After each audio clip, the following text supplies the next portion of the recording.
আমন্ত্রণ দেশ জনপদ লাইভে আপনাদের সাথে আছি আমি সাইনা ইসলাম। রাজধানীর বাজারে শাকসবজির দাম কমে এলেও চড়া চালের বাজার, আর বেশিরভাগ নিত্যপণ্য বিক্রি হচ্ছে আগের বর্ধিত দামে। পরিস্থিতি জানাতে সরাসরি যুক্ত হচ্ছেন আমাদের সহকর্মী নিয়াজ মোর্শেদ। নিয়াজ, চালের দাম নিয়ে কি বলছেন ক্রেতা বিক্রেতারা সে বিষয়ে জানাবেন, সাথে জানাবেন ভোজ্য তেলের সরবরাহ ও দরদাম আমাদের বিস্তারিত কি অবস্থায় রয়েছে।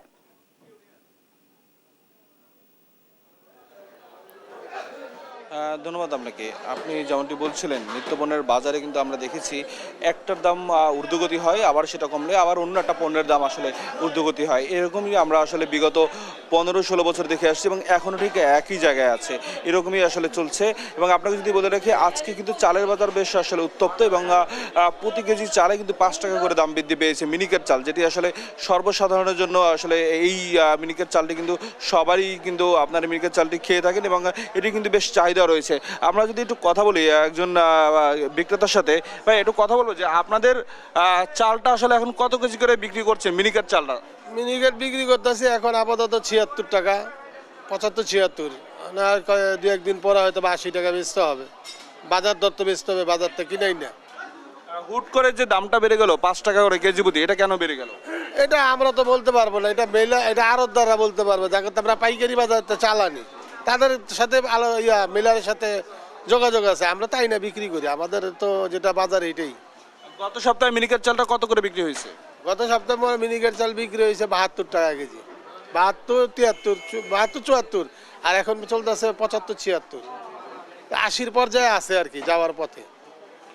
ধন্যবাদ। যেমনটি শুনছিলেন আসলে এটি কিন্তু আপনার দামটি কিন্তু আপনার বেড়ে প্রায় 80 টাকা কেজি কিন্তু যাওয়ার সম্ভাবনা রয়েছে, এটি কিন্তু বিক্রেতারা বলছেন। এবং যেটি গেল সপ্তাহে কিন্তু প্রায় তারা যে পাইকারি চালটা কিনছিলেন 72 টাকা কেজি ধরে, সেটি এই সপ্তাহে তারা এসে কিনেছেন প্রায় 76 টাকা 77 টাকা কেজি ধরে।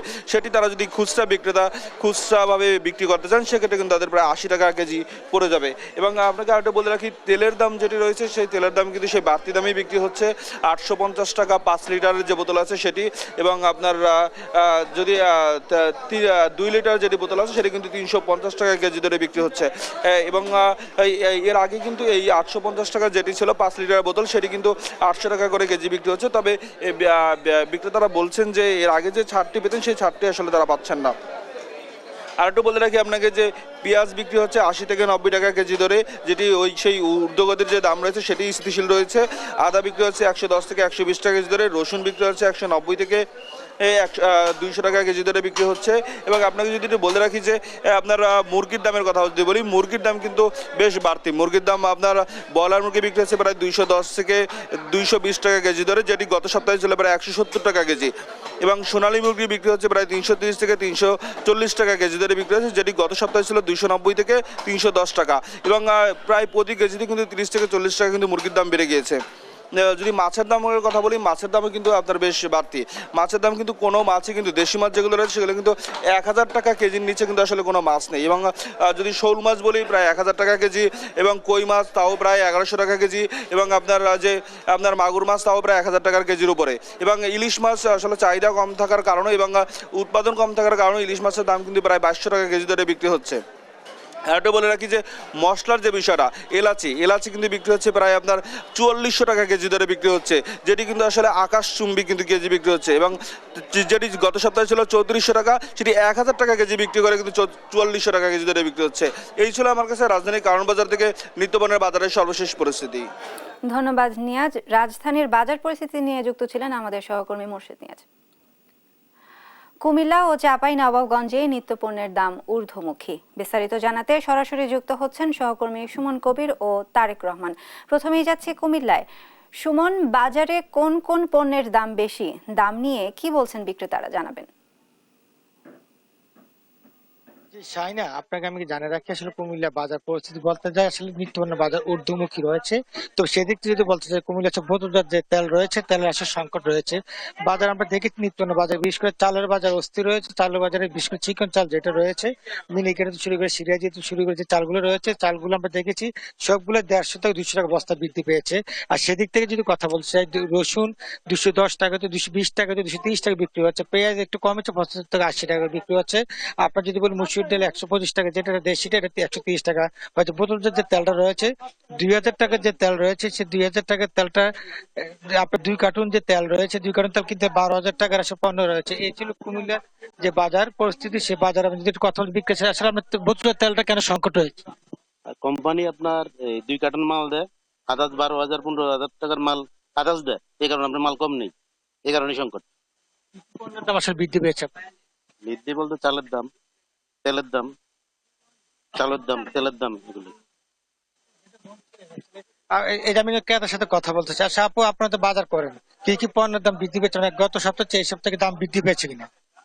বৃদ্ধি বলতে এখন সবকিছুর দাম বেশি, যেরকম রসুন পেঁয়াজ আগের যে দামে কিনতাম তার থেকে এখন অনেক বেশি। আমরা যারা মধ্যবিত্ত আছি আমাদের মানে কিনে খেতে অনেক বেশি টাফ হয়ে যেতেছে বিষয়টা।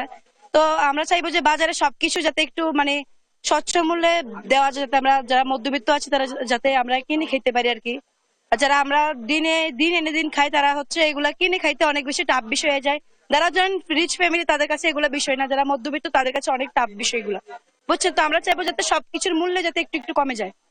যেটা বলছিলেন, আমরা জানেন যে ক্রেতা এবং বিক্রেতা দুইজনের কথা বলছিলেন। আসলে বাজারে যে যে পণ্যের বৃদ্ধি পেয়েছে সেদিক থেকে যদি বলি, কুমিল্লার যে বাজার পরিস্থিতি আসলে ঊর্ধ্বমুখী রয়েছে। এবং আমি এখন চলে যাচ্ছি আমাদের সহকর্মী চাপাইয়ের তারেক নিত্যপণ্য বাজার নিয়ে বিস্তারিত বলবেন। সুমন কবির, আপনাকে ধন্যবাদ। আপনার মতোই আমি বলে রাখি যে চাঁপাইনবাবগঞ্জের বাজারে কিন্তু তেলের দাম হঠাৎ করে আবারও কিন্তু বেড়ে গেছে। লিটার প্রতি দাম বেড়েছে 7 থেকে 8 টাকা, এবং ভয়াবহ অবস্থাতে দাম বেড়েছে কিন্তু এলাচের দাম এখন প্রায় কেজিতে 500 টাকা বেড়ে 4500 টাকা কেজিতে বিক্রি হচ্ছে। এছাড়া কিন্তু ডিম, আদা, রসুন, অন্যান্য যে মশলাগুলো রয়েছে সেই মশলাগুলোও কিন্তু দাম বেড়েছে। তবে মাছ মাংসর বাজারে কিন্তু বাজার স্থিতিশীল রয়েছে বলে আমাদেরকে ক্রেতা এবং বিক্রেতারা জানিয়েছে। আপনাদেরকে বলে রাখি যে চাঁপাইনবাবগঞ্জে আমরা এই মুহূর্তে আছি নিউ মার্কেটে এসে যে বিষয়টি আমরা দেখতে পেয়েছি, এখানে ক্রেতা এবং বিক্রেতার উভয়ই কিন্তু অসন্তুষ্টির কথা জানিয়েছে। আমরা একটু জানতে চাই কি এখানকার একজন বিক্রেতা আছে, দোকানদার, তার কাছ থেকে একটু জানবো কি আসলে কি পরিমাণ মশলার দাম বলে এবং হঠাৎ করে মশলাটার দাম বাড়ার কারণটা কি বলে আপনি মনে করেন? আপনার এলাচটার দাম হঠাৎ করে বেড়েছে। যে এলাচ ছিল 3,000 টাকা কেজি, সেটা এখন 45 টাকা কেজি। দারচিনি ছিল আপনার 400 টাকা কেজি, এখন 500 টাকা কেজি। লংয়ের দাম আপনার কেজিতে 400-500 বেড়েছে। জিরা দামটা আপনার স্থিতিশীল আছে, যে জিরা আগে অনেক ছিল এখন দাম কমেছে, 700 টাকা কেজি। তাছাড়া আপনার অন্য মুদি পণ্যের দাম আপনার স্বাভাবিক আছে। ধন্যবাদ। যে সাইনা, আপনি শুনছিলেন কি একজন বিক্রেতারা আমাদেরকে জানাচ্ছিলেন কি যে সব ধরনের মশলার দাম বেড়েছে, এবং আমরা কিন্তু শাকসবজির বাজারেও কিন্তু খোঁজ নিয়েছিলাম। তারা কিন্তু আমাদেরকে বলেছে কি যে মোটামুটি 1 সপ্তাহ আগে যে দাম ছিল তার চেয়ে কেজি প্রতি অনেক কৃষি পণ্যের দাম কিন্তু সবজির দাম কিন্তু কমে এসেছে। আমরা একটু যোগ করতে চাই, একজন যে বিক্রেতা আছে বিক্রেতার কাছ থেকে জানবো আসলে কি সবজি কত করে বিক্রি করছে। যে আপনি যদি একটু আমাদেরকে বলেন, আচ্ছা আপনি যদি আমাকে একটু বলেন কি শাকসবজির দাম কেমন? শাকসবজির দাম অনেক কমছে। আপনার আবহাওয়ার উপর সম্পূর্ণ নির্ভর করে। যেমন ফুলকপি কয়দিন আগে ছিল 80 টাকা, এখন হচ্ছে 40 টাকা কেজি। একটা লাউর দাম ছিল 50 টাকা, এখন হচ্ছে 30 টাকা 25 টাকা দাম। লাল এর আগে বেশি 200 টাকা কেজি, এখন 40 টাকা কেজি। বেগুন ধরেন 80 টাকা কেজি ছিল, এখন 55। 1 নম্বর বেগুনটা 55 টাকা কেজি বিক্রি। করলা হচ্ছে 100 টাকা, পটল 40 টাকা কেজি, শসা হচ্ছে 60 টাকা কেজি, সিম অরিজিনাল ভালোটা হচ্ছে 80 টাকা কেজি, 60 টাকা কেজি, 40 টাকা কেজি। জি সাইনা, আপনি শুনছিলেন কি যে এখানে শাকসবজির দাম মোটামুটি কমে এসেছে এবং আরো কমবে বলে বিক্রেতা আমাকে জানিয়েছে। তিনি যে বিষয়টি বলছিলেন কি যেহেতু আসলে উৎপাদন খরচ, প্রতিটি পণ্যের উৎপাদন খরচ বেড়ে গেছে, সেই জন্য কিন্তু দামগুলা নাগালের মধ্যে আসছে না। আমরা কিছুক্ষণ আগে কিন্তু মাছ মাংসের বাজারে খোঁজ নিয়েছিলাম। মাছ মাংসের বাজারে মোটামুটি নাগালের মধ্যে রয়েছে। প্রতি কেজি রুই বিক্রি হচ্ছে 260 টাকা করে, তারপর কাতল বিক্রি হচ্ছে 400 টাকা কেজি, গরুর মাংস বিক্রি হচ্ছে 700 টাকা কেজি, খাসি বিক্রি হচ্ছে 1000 টাকা কেজি। এছাড়া ডিম কিন্তু 48 থেকে 50 টাকা কেজি বিক্রি হচ্ছে বলে আমাদেরকে ক্রেতা এবং বিক্রেতারা জানিয়েছেন। যে সাইনা, এ ছিল আমার কাছে চাঁপাইনবাবগঞ্জের নিত্যপণ্যের বাজার থেকে সর্বশেষ পরিস্থিতি। ধন্যবাদ তারেক। কুমিল্লা ও চাঁপাইনবাবগঞ্জ থেকে বাজার পরিস্থিতির বিস্তারিত নিয়ে জানাচ্ছিলেন সহকর্মীরা। চাঁদপুরে মাছের সরবরাহ বেশি থাকলেও বিক্রি হচ্ছে চড়া দামে। বিস্তারিত জানাতে সরাসরি যুক্ত হচ্ছেন আমাদের সহকর্মী শরীফ আহমেদ। শরীফ, মাছের দরদাম নিয়ে কি বলছেন ক্রেতা বিক্রেতারা, আমাদের জানাবেন। জি, আপনি জানেন যে দেশের একটি বৃহৎ মৎস্য অবতরণ কেন্দ্র হচ্ছে চাঁদপুর মাছঘাট। এই চাঁদপুর মাছঘাটে আমরা গত সপ্তাহের তুলনায় এই সপ্তাহে কিন্তু ইলিশের সরবরাহ কম। ইলিশের সরবরাহের পাশাপাশি এখানে কিন্তু পর্যাপ্ত দেশীয় প্রজাতির মাছ রয়েছে। আজকে যদি আমি প্রথমে আপনাকে বাজার দরটা জানিয়ে দেই, সেটি হচ্ছে 1 কেজি সাইজের যে ইলিশ সেটি বিক্রি হচ্ছে 2600 থেকে 2700 টাকা। আর দেশীয় প্রজাতির যে মাছ রুই এবং কাতলা যেটিকে বলা হয় সেটি বিক্রি হচ্ছে 300 থেকে 350 টাকা। আমি যদি আপনার মাধ্যমে দর্শকদেরকে দেখাই, আজকে কিন্তু চাঁদপুর মাছঘাট ছুটির দিনে জমে উঠেছে। দেশের বিভিন্ন প্রান্ত থেকে ক্রেতারা কিন্তু এই ঘাটে প্রতিদিন আসেন মাছ কেনার জন্য। এখন কিন্তু ক্রেতা বিক্রেতাদের উপস্থিতিতে কিন্তু মুখর হয়ে উঠেছে চাঁদপুর মাছঘাট। আমি যদি আপনার মাধ্যমে দর্শকদেরকে দেখাই, ক্রেতার সংখ্যা এখন কিন্তু কিছুটা কম, আর বেলা বাড়ার সাথে সাথে কিন্তু এই ঘাটে ক্রেতার সংখ্যা বাড়বে। আজকে চিংড়ি মাছ যেটি এখানে 1 কেজি বিক্রি হচ্ছে 900 টাকা। এরপর আপনাকে যদি আমি বলি নদীর যে পাঙ্গাস সেটি বিক্রি হচ্ছে কিন্তু 1100 থেকে 1200 টাকা। অর্থাৎ এখানে যে নদীর মাছ এবং চাষের মাছের মধ্যে কিন্তু পার্থক্য রয়েছে, অর্থাৎ নদীর মাছের দামটা কিন্তু একটু বেশি। আর আমি যদি বলি দেশীয় প্রজাতির যে তেলাপিয়া মাছ সেটি বিক্রি হচ্ছে 150 থেকে 160 টাকা। আবার দেশীয় যে পাঙ্গাস মাছ অর্থাৎ যেটি চাষের মাছ সেটিও বিক্রি হচ্ছে 50 থেকে 60 টাকা। তো আসলে চাঁদপুরে কিন্তু ইলিশের সরবরাহ কম থাকায় কিন্তু এখনো মাছের বাজার কিছুটা চড়া। তো এখানে যারা বিক্রেতা রয়েছেন আমি তাদের সাথে কথা বলেছি, তারা আমাকে জানিয়েছেন যে আসলে ইলিশের প্রাপ্যতা বাড়লে এবং মাছের প্রাপ্যতা বাড়লে কিন্তু চাঁদপুর মাছঘাটে দাম কিছুটা কমে আসবে। তো এই ছিল চাঁদপুর মাছঘাট থেকে আমার কাছে। ধন্যবাদ শরীফ। মাছ বাজারের পরিস্থিতি নিয়ে চাঁদপুর থেকে যুক্ত ছিলেন আমাদের সহকর্মী শরীফ। সাভারের নয়ারহাট এলাকায় বংশী নদী দখল করে গড়ে তোলা হয়েছে অর্ধশতাধিক অবৈধ বালুর গদি। সেখানকার পরিস্থিতি জানাতে সরাসরি যুক্ত হচ্ছেন আমাদের সহকর্মী দেওয়ান ইমন। ইমন, দখল ঠেকাতে প্রশাসনের কোনো পদক্ষেপ দেখছেন কিনা জানাবেন। শাইনা, আপনাকে যদি আমি শুরুতেই বলি যে আমি এখন যে জায়গাটিতে দাঁড়িয়ে আছি এটি একটি নদীর জায়গা। আমার পেছনে দেখতে পাচ্ছেন যে এরকম অসংখ্য নদীর জমি দখল করে গড়ে তোলা হয়েছে বালুর গদি। বিগত দিনে এই সমস্ত বালুর গদিগুলো কিন্তু নিয়ন্ত্রণ করে আসছিলেন যারা স্থানীয় আওয়ামী লীগের নেতাকর্মী ছিল তারা, এবং 5 আগস্টের পরবর্তী সময়ে তাদের অবর্তমানে কিন্তু এখন আরও একটি রাজনৈতিক মহল কিন্তু সেটির শুধু হাত বদল হয়েছে। আর একইভাবে কিন্তু এই কার্যক্রমটি অব্যাহত রয়েছে। আপনি দেখতে পাচ্ছেন যে নদীর একদম বুক চিরে কিন্তু গড়ে উঠেছে এই সমস্ত বালির গদিগুলো, যে কারণে কিন্তু এখানে প্রতিনিয়ত বিশাল বিশাল বালঘেট এসে এখানে দাঁড়াচ্ছে। সেখান থেকে ডেজার দিয়ে কিন্তু বালি উত্তোলন করে কিন্তু এই যে এখানের বিভিন্ন ড্রাম ট্রেক দিয়ে বিভিন্ন স্থানে সেই সমস্ত বালিগুলো যাচ্ছে। স্থানীয়রা যেটি বলছেন যে এই বালির গদির কারণে কিন্তু তারা ঠিকমতো এই সমস্ত সড়কগুলো ব্যবহার করতে পারছেন না। বিগত দিনে জেলা প্রশাসক উদ্যোগ নিয়ে নদীর পাড়ে যে সমস্ত স্থাপনাগুলো ছিল সেগুলোকে উচ্ছেদ করলেও বালির গদিগুলো কিন্তু স্থানীয় যারা রাজনৈতিক মহল আছে তাদের প্রভাবে কিন্তু এটি অব্যাহত রয়েছে।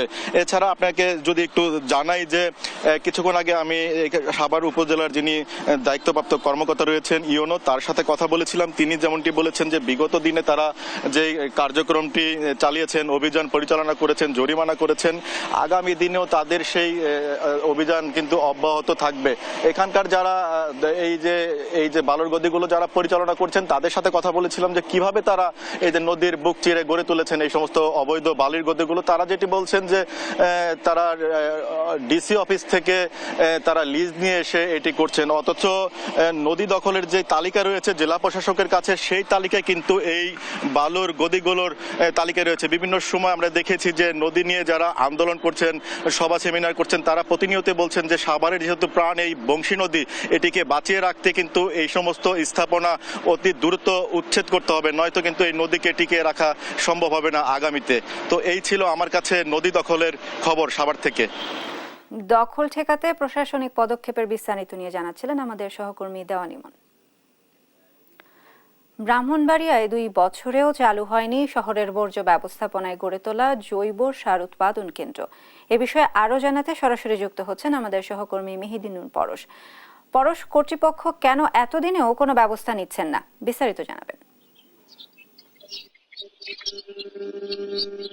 শায়না, আপনাকে জানিয়ে রাখি, প্রায় 3 লক্ষ মানুষের বসবাস ব্রাহ্মণবাড়িয়া পৌর শহরে। এই বিশাল জনগোষ্ঠী থেকে প্রতিদিন 100 থেকে 120 টন বর্জ্য উৎপন্ন হয়ে থাকে, যার মধ্যে বিভিন্ন বাসাবাড়ি, হাসপাতাল, ক্লিনিকের বর্জ্য রয়েছে। পরিবেশের কথা চিন্তা করে 2023 সালে এই যে ডাম্পিং স্টেশনের পাশেই একটি জৈব সার উৎপাদন কেন্দ্র কিন্তু নির্মাণ করা হয়েছিল, কিন্তু এই উদ্বোধনের পর থেকে কিন্তু এই জৈব সার যে উৎপাদন কেন্দ্রটি কোনো কাজে আসেনি। ফলে একটি কিন্তু অনেক অজ্ঞজ অবস্থা পড়ে রয়েছে।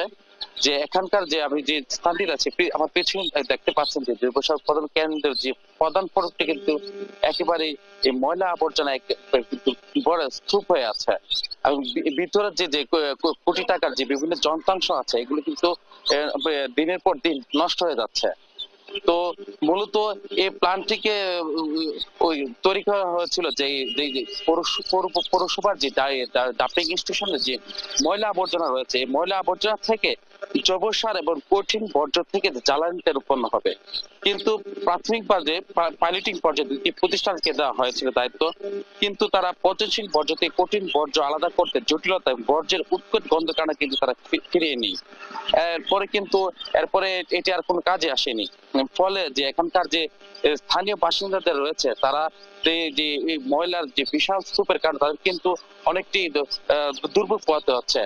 প্রতিদিন যে এখানকে প্রায় 100 থেকে 120 টনের মতো বর্জ্য কিন্তু এখানে ফেলানো হচ্ছে। বর্জ্যের স্তূপের কারণে যে পৌরশহরের যে নির্ধারিত স্থান সংকুলন ছেড়ে কিন্তু এই বর্জ্য কিন্তু অনেকটা রাস্তার মেঝেতে চলে এসেছে। তো এখানকার যে মানুষ রয়েছে যারা যাতায়াতকারী তারা কিন্তু অনেকটাই রাস্তা দিয়ে চলাচল করতে কিন্তু অনেকটা তাদের নাক চেপে তাদেরকে চলাচল করতে হয়।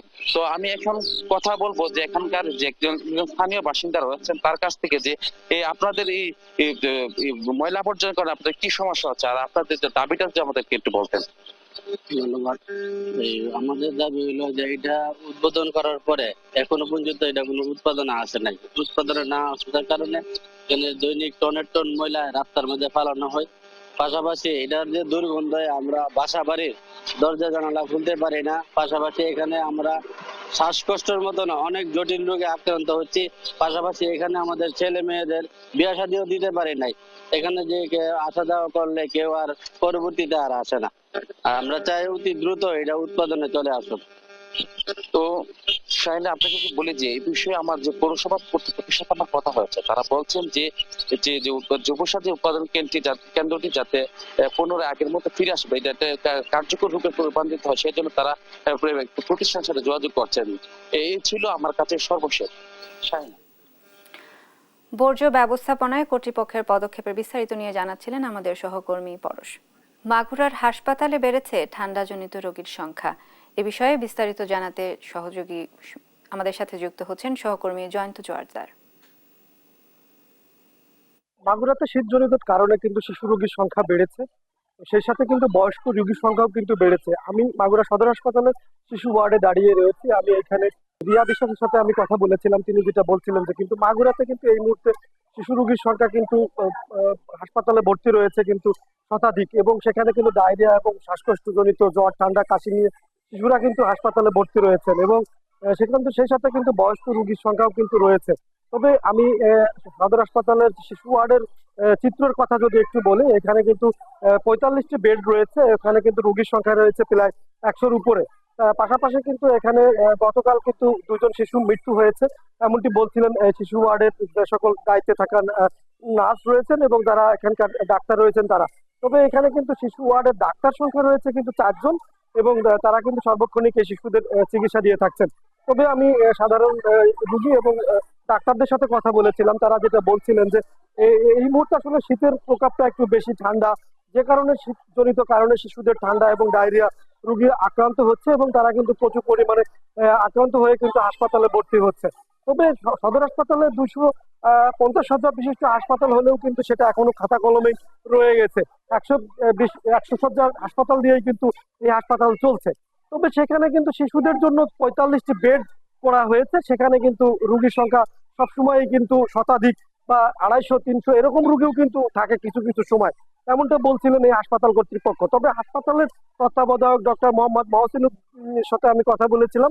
তিনি যেটা বলছিলেন যে তারা কিন্তু সার্বক্ষণিক হাসপাতাল শিশু রোগীদের চিকিৎসার জন্য যে প্রয়োজনীয় ঔষধ এবং তাদের যে স্বাস্থ্য সেবার জন্য যে সকল উপকরণ থাকার দরকার সেগুলো কিন্তু হাসপাতাল থেকে তারা সরবরাহ করছেন। তবে সাধারণ রোগীদের অভিযোগ রয়েছে হাসপাতালে শিশু রোগীর সংখ্যা বেশি হওয়ার কারণে কিন্তু তারা বেড পাচ্ছেন না এবং সর্বোপরি কিন্তু সব মিলিয়ে কিন্তু এখন ঠান্ডাজনিত কারণে হাসপাতালগুলোতে শিশু রোগীর সংখ্যা বৃদ্ধি পাচ্ছে। তবে এই ছিল মাগুরা ঠান্ডাজনিত শিশু রোগীর সংখ্যা সর্বশেষ খবর। লক্ষ্মীপুরে দালাল বাজার নবীন কিশোর উচ্চ বিদ্যালয়ের 100 বছর পূর্তি উপলক্ষে চলছে দিনব্যাপী নানা আয়োজন। আরও জানাতে সরাসরি যুক্ত হচ্ছেন আমাদের সহকর্মী সাইফুল ইসলাম স্বপন। স্বপন, দিনটি উদযাপনে কি কি কর্মসূচি রয়েছে জানাবেন?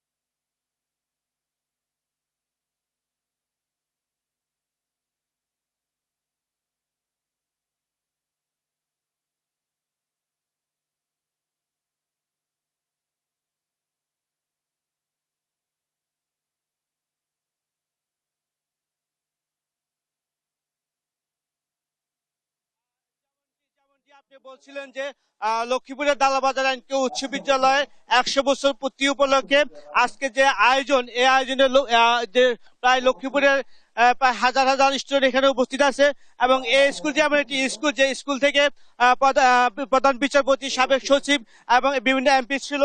আমরা এই মুহূর্তে স্কুলের যে উদযাপন কমিটির যে আহ্বায়ক ইকবাল হোসেনের সাথে কথা বলবো। তিনি আমাদেরকে যেটি জানাবেন যে এই স্কুলে যে উদযাপন হচ্ছে সে সম্পর্কে তিনি আমাদেরকে জানাবেন। কেমন লাগছে আজকে? ধন্যবাদ। নিঃসন্দেহে অত্যন্ত খুশির খবর আমাদের জন্য। আমরা আমাদের এই দালাল বাজার নবীন কিশোর উচ্চ বিদ্যালয়ের 100 বছর পূর্তি উদযাপন করতে যাচ্ছি। এই স্কুলটি এই অঞ্চলের অত্যন্ত স্বনামধন্য একটি স্কুল। দীর্ঘ 100 বছর যাবৎ জ্ঞানের আলো বিতরণ করে যাচ্ছেন। আমরা এই 100 বছর পূর্তিকে কেন্দ্র করে পুরাতন এবং নতুনদের মধ্যে একটা মেলবন্ধন তৈরি করার চেষ্টা করছি এবং প্রত্যাশা করছি যে পুরনোদের অভিজ্ঞতা এবং নতুনদের উদ্যম নিয়ে ভবিষ্যৎ প্রজন্ম তাদের শিক্ষার গুণগত মান উন্নয়নের মাধ্যমে এত অঞ্চল তথা দেশের শিক্ষা অঙ্গনে তাদের নিজ নিজ ক্ষেত্রে অবদান রাখবেন। ধন্যবাদ আপনাকে। স্কুল 100 বছর উদযাপন কমিটির আহ্বায়ক তিনি জানাচ্ছিলেন যে তার প্রতিজ্ঞা। আমরা একজন প্রাক্তন শিক্ষার্থীর বক্তব্য নিব, তিনি আমাদেরকে জানাবেন যে আজকের প্রোগ্রামে এসে আপনার কেমন লাগছে। বিসমিল্লাহির রহমানির রহিম। আজকের এই 100 বছর দালাল স্কুলের উদযাপন উপলক্ষে বিশেষভাবে আনন্দিত। সেই সাথে সাথে কমিটির লোকজন, আমরা যারা সহযোগিতা করছি স্কুলকে, তাদেরকে আন্তরিক অভিনন্দন জানাই। আজকের এই শুভ দিনে সবাই শুভকামনা করে সাফল্য কামনা করি। ধন্যবাদ আপনাকে। এই স্কুলতে আজকে ঠিক দিনব্যাপী বিভিন্ন প্রোগ্রাম অনুষ্ঠিত হবে এবং প্রাক্তন ছাত্ররা, বর্তমান ছাত্ররা তাদের স্মৃতিচারণ করবেন এবং সন্ধ্যাপন একটি সাংস্কৃতিক অনুষ্ঠানের মধ্য দিয়ে দালাবাজার নবীন কিশোর উচ্চ বিদ্যালয়ের 100 বছর প্রোগ্রাম সফল হবে। এই ছিল লক্ষ্মীপুর থেকে 100 বছর স্কুলের সর্বশেষ খবর। লক্ষ্মীপুর থেকে আমাদের সহকর্মী স্বপন জানাচ্ছিলেন দিনব্যাপী 100 বছর পূর্তি উদযাপনে বিদ্যালয়ের আয়োজন সম্পর্কে। ছুটির দিনে কক্সবাজার সমুদ্র সৈকতে বেড়েছে পর্যটকদের আনাগোনা। এ নিয়ে আরও জানাচ্ছেন সহকর্মী সৌরভ দেব। আমি এখন আছি কক্সবাজার সমুদ্র সৈকতের সুগন্ধা পয়েন্টে। ভরা পর্যটন মৌসুম একদম যাকে বলে সেটি চলছে এবং কক্সবাজার সমুদ্র সৈকতের 3 কিলোমিটার জুড়ে এখন মানুষে থই থই করছে একদম। সেই সাথে সাপ্তাহিক ছুটির দিন তো আছেই, যেটি আসলে সত্যিকার অর্থে এই ছুটির দিন মানেই যেন কক্সবাজার সমুদ্র সৈকত জুড়ে এই পর্যটন মৌসুমে এক উৎসবের আমেজ দেখা দেয়। যেটি আসলে দেখছেন যে হাজার হাজার মানুষ এখন সমুদ্র সৈকতের যে পয়েন্টগুলো রয়েছে সেই পয়েন্টগুলোতে সমুদ্র স্নানে মেতে উঠেছে এবং ব্যবসায়ীরা যেটি বলছেন এই যে পর্যটকদের ভিড় এটি জানুয়ারির প্রথম সপ্তাহ পর্যন্ত থাকবে এবং তাদের কাছে যেই তথ্যটি আমরা পেয়েছি প্রত্যেকটি হোটেল মোটেল কক্সবাজারে প্রায় 550-এর মতো হোটেল মোটেল গেস্ট হাউস রয়েছে। প্রায় প্রতিটি ইতেই 100% কোথাও কোথাও 90% মতো কক্ষ বুকিং রয়েছে এবং সেই সাথে যেটি আমরা জানতে পেরেছি কক্সবাজার থেকে ছেড়ে যাচ্ছে 3টি জাহাজ সেন্ট মার্টিনগামী এবং সেখানেও প্রতিদিন 2000-এর মতো পর্যটক আসা যাওয়া করছেন। সেই সাথে বিভিন্ন শিক্ষা প্রতিষ্ঠানে বার্ষিক পরীক্ষাও শেষ হয়েছে এবং সকলেই আসলে যেন কক্সবাজারেই ছুটে আসছেন। সেই সাথে পুলিশ প্রশাসন বিশেষ করে কক্সবাজার সমুদ্র সৈকত ঘিরে যে ট্যুরিস্ট পুলিশ তারা বলছে যে 3 স্তরের নিরাপত্তা ব্যবস্থা জোরদার করেছে এবং সেই সাথে সৈকতের বিভিন্ন পয়েন্টে তারা অভিযোগ বক্স দিয়েছেন এবং অভিযোগ পাওয়ার সাথে সাথেই তারা ব্যবস্থা নিচ্ছেন। তো কক্সবাজার থেকে আমার কাছে পর্যটন নিয়ে এই ছিল সর্বশেষ। পার্বত্য জেলার রাঙামাটিতে বেড়েছে পর্যটকদের সমাগম। আরও জানাতে সরাসরি যুক্ত হচ্ছেন আমাদের সহকর্মী মিশু মল্লিক। মিশু, কোন কোন স্পটে পর্যটকদের সংখ্যা বেশি দেখতে পাচ্ছেন, সার্বিক চিত্র জানাবেন। শায়না, আসলে প্রথমত শীতের শুরু এবং এই পর্যটন মৌসুমের শুরু হওয়ার কারণে এবং সাপ্তাহিক ছুটির দিন হওয়ার কারণে পার্বত্য জেলার রাঙামাটিতে আসলে পর্যটকদের ঢল নেমেছে বলা যায়। আমরা রাঙামাটির যে সকল উল্লেখযোগ্য পর্যটন স্পটগুলো রয়েছে তার মধ্যে পর্যটন ঝুলন্ত সেতু, Aranyak holiday resort, Polwel park সহ যে সকল গুরুত্বপূর্ণ বিনোদন কেন্দ্রগুলো রয়েছে আমরা সেগুলো সরেজমিনে ঘুরে দেখেছি। সেখানে আসলে পর্যটকদের উল্লেখযোগ্য উপস্থিতি আমরা দেখতে পেয়েছি। বর্তমানে আমি আছি পর্যটনের আইকন খ্যাত রাঙামাটির পর্যটন ঝুলন্ত সেতুতে। আমরা সকাল থেকে এখানে দেখতে পাচ্ছি রাঙামাটির বাইরে থেকে যথেষ্ট পর্যটক আসলে এখানে এসেছেন, তারা ঘুরে বেড়াচ্ছেন এবং শহরের যে যান্ত্রিক কোলাহল সেই যান্ত্রিক কোলাহলকে পেছনে ফেলে এবং ভুলতে অনেকে আসলে কাপ্তাই হ্রদের যে নৌবিহার সেই নৌবিহারে অংশগ্রহণ করছেন। আমরা কথা বলেছিলাম রাঙামাটি পর্যটন কর্পোরেশনের ব্যবস্থাপক আলোক বিকাশ চাকমার সাথে। তিনি বলেছিলেন যে তাদের যে হোটেল এবং মোটেল রয়েছে সেখানে প্রায় বর্তমানে 100% বুকিং রয়েছে। পাশাপাশি আরো কথা বলেছিলাম রাঙামাটি হোটেল ব্যবসায়ী আবাসিক হোটেল ব্যবসায়ী মালিক সমিতির সভাপতি মোস্তফা কামাল উদ্দিনের সাথে। তিনিও বলছিলেন যে বর্তমানে রাঙামাটিতে যে 56টি হোটেল মোটেল রয়েছে তার প্রায় 80% বুকিং রয়েছে। আর পাশাপাশি আসলে একই অবস্থা বিরাজ করছে মেঘের রাজ্য খ্যাত সাজেক ভ্যালিতেও। যেহেতু সাপ্তাহিক ছুটির দিন দুদিন বন্ধ রয়েছে সে কারণে গতকাল এবং আজকে সকালে রাঙামাটি সাজেকে আসলে উল্লেখযোগ্য হারে পর্যটক গিয়েছেন। আমরা কথা বলেছিলাম সাজেক রিসোর্ট কটেজ মালিক সমিতির সভাপতি অং চৌধুরী জয়ের সাথে। তিনি বলছিলেন যে 115-115টির মতো আসলে রিসোর্ট কটেজ রয়েছে সাজেকে, যার প্রত্যেকটিরই প্রায় 100% বুকিং রয়েছে। তবে সাজেকে এখনো পর্যন্ত কেউ যে রাস্তায় রাত কাটানো বা রুম না পেয়ে যে বিপাকে পড়েছেন এমন কোনো সংবাদ আমরা পাইনি। তো রাঙামাটি এবং সাজেক মিলিয়ে আসলে যথেষ্ট পরিমাণ পর্যটক আমরা দেখতে পাচ্ছি এবং পর্যটকদের যে প্রবাহ সেটি আসলে আরো হয়তো বা আগামীকালও ছুটি রয়েছে সে আরো 2-1 দিন হয়তো থাকবে এমন সেটা পর্যটন সংশ্লিষ্ট ব্যবসায়ীরা আমাদের কাছে জানিয়েছেন। তো আসলে শায়না, এই ছিল আমার কাছে রাঙামাটির পর্যটক উপস্থিতির সর্বশেষ। ধন্যবাদ মিশু। রাঙামাটি থেকে পর্যটক সমাগমের বিস্তারিত নিয়ে জানাচ্ছিলেন আমাদের সহকর্মী মিশু। এই ছিল এখনকার দেশ জনপদ লাইভ। পরের বুলেটিন দেখার আমন্ত্রণ রইল। এছাড়া দেশ টিভির সর্বশেষ সব খবর পেতে ভিজিট করুন www.desh.tv। ফেসবুকে আমাদের সঙ্গে যুক্ত থাকুন দেশ টিভি অথবা দেশ টেলিভিশন পেজে। সর্বশেষ সব ভিডিও পেতে ইউটিউবে আমাদের হ্যান্ডেল @desh television অথবা @desh tv news লিখে সার্চ করুন। ধন্যবাদ।